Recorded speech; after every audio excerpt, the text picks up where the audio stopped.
It's not like we're married. The sentence that ended everything. It was a Thursday morning when everything shifted, though to the untrained eye, it looked like any other. The sun poured gently through the kitchen window. Marissa stood at the counter, pouring herself a glass of almond milk like it was just another ordinary start to the day. The fridge gave that low, suctioned sigh as she shut it with her hip. She didn't even glance at me. Her robe hung loosely around her frame, damp hair twisted into a towel like a crown of negligence. The skin at her collarbone was still flushed from a hot shower. I could hear the soft whisper of her slippers brushing across the tiles, an insignificant sound that now feels burned into my brain. My eyes traced her hand as it lazily circled the rim of her glass. Then, without turning around, she said in a bored tone, "You're quiet today." I was perched on the bar stool, elbows resting on the cold granite.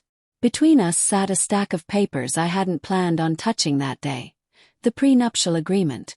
It was yellowed at the edges, not from age but neglect. I hadn't thought about it in years. Not until 6:15 that morning. Her phone had buzzed on the nightstand. She was still asleep, curled around a pillow like nothing in the world could touch her. That name, Caleb, flashed across her screen. The same Caleb she once brushed off months ago with a smug smirk. Just some guy at work who flirts with everyone. It's harmless. But I'd seen more. Not through her phone, but through our shared laptop. Her iMessage account still synced because I'd fixed it for her once, and she never changed the settings. I told myself not to look back then. I believed what they say, if you go looking you'll find something. And I wasn't ready to find anything. But this morning was different. I opened the laptop. Clicked the message icon. There it was, a thread stretching back months, blue and gray bubbles filled with emojis, late-night confessions, pet names, inside jokes. The most recent message from him. Still thinking about last night. Her response, sent at 2:47 a.m. that same morning.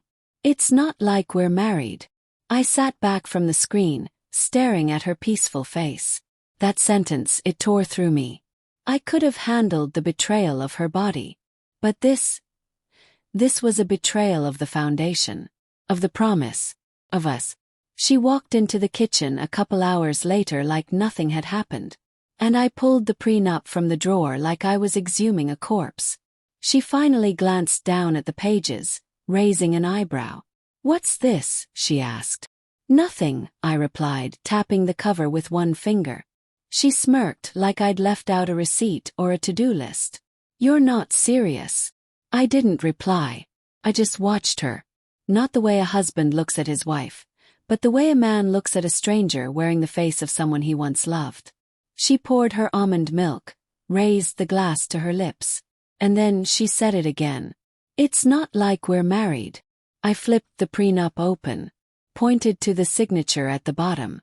"Actually," I said, voice steady, "we are."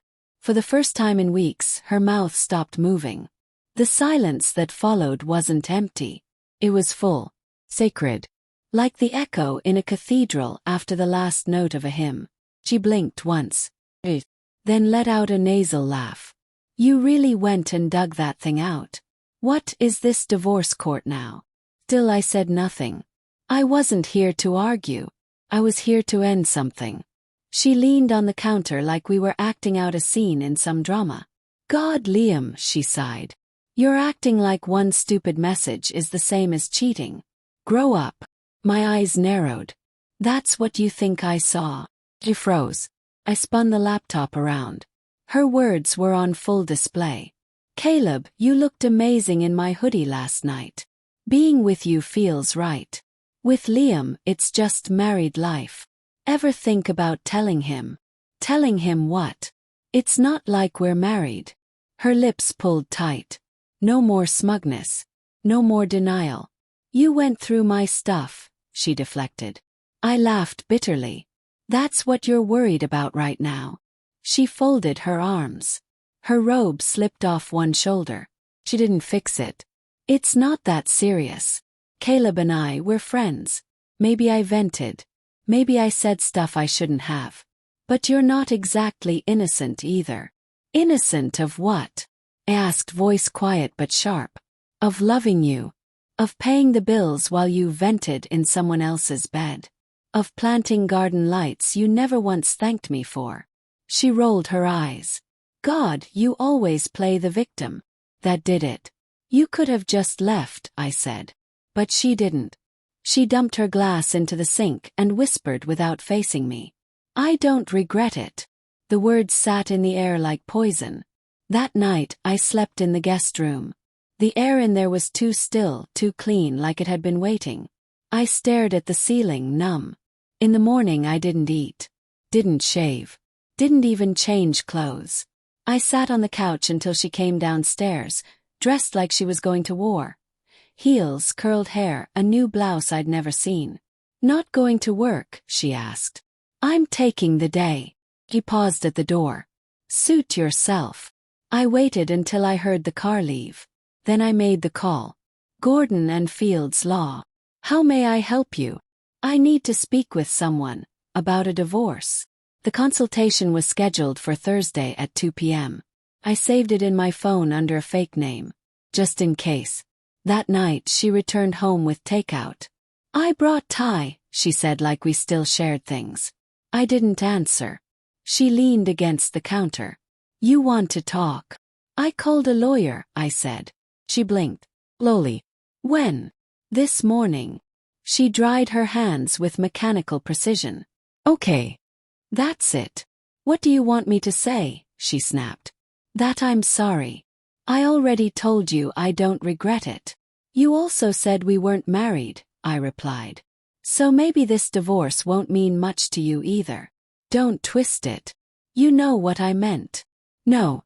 I really don't. She opened her mouth, but nothing came out. Instead, she walked away. And for the first time ever, I heard the bedroom door lock behind her. The next day, I showed up to the lawyer's office 20 minutes early. I filled out the paperwork slowly. Reason for divorce. Infidelity. Mr. Gordon reviewed the prenup and nodded. This is solid. She had legal counsel. Yes. Then you're in good shape. Emotionally, I was in ruins. But legally I was protected. That night when I got home, she wasn't there. But her phone was. A message lit up from Caleb. Tonight. You free? I unlocked her phone, same code, my birthday. I forwarded the entire thread to myself. Voice notes, messages, images. Everything. She came home around 10, smelling like perfume and lies. You're really doing this? She asked, eyeing the papers. I am. Over some messages. No, I said. Because you burned down this house and handed me the match after. She scoffed. You're not strong enough to go through with it. I signed the papers right there. Slowly. Deliberately. She didn't speak after that. Couldn't. The next day she left early. No words. No drama. And for the first time in months I breathed. I submitted the signed documents that afternoon. Gordon gave me the nod. She'd be served within a week. When I returned home, she was waiting in the hallway. Still dressed up, arms folded. You actually filed, she said. Yes. Do you want to talk? Pause. No. And I meant it. Because the moment I signed those papers, I wasn't her husband anymore. I was a man reclaiming his life.